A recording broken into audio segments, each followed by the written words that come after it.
क्या बात आहे. हे पकडायची गरज आहे का? चल बरं मी धरतो. चल असं डोल डोल हे आपलं हळूहळू बंद होईल. ही सवय आता हळूहळू निघून जाणार. आजच्या दिवस वॉकर राहू दे वाटलं असं. छान झाली ती एकदम. फुल टेन्शन. आता हसते पण चांगलं.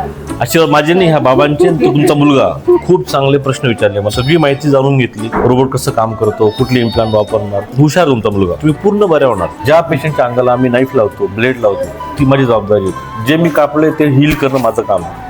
आणि त्या पूर्ण बऱ्या होणार. मला बऱ्याच वर्षाचा त्रास होता, जवळजवळ 14 वर्षापासून जास्त त्रास झाला होता. असं आता एकदम छान वाटतं. ते बिगर वाकरचं पण चालते. सरांचा स्वभाव छान आहे एकदम. माझ्या मिसेसला बऱ्याच दिवसाचा गुडघ्यांचा त्रास होता, पण अलीकडे तो खूपच वाढल्यामुळे सर्जरीच करावं लागेल असं जेव्हा निश्चित झालं तेव्हा आम्ही खूप हॉस्पिटल बघितली. आम्ही जेव्हा कपिल कापडणे सरांची भेट घेतली, त्यांचा सर्जरी मधला अनुभव आणि विशेषतः पेशंटशी जे काही संवाद साधण्याचं कौशल्य, पेशंट मध्ये आत्मविश्वास निर्माण होईल असं वातावरण ते निर्माण केलं आणि अत्यंत यशस्वीपणे तिचं शस्त्रक्रिया झाली. ऑपरेशन बद्दल अत्यंत ती समाधानी. आमच्या सगळ्या फॅमिलीतर्फे सरांचा अत्यंत आभारी.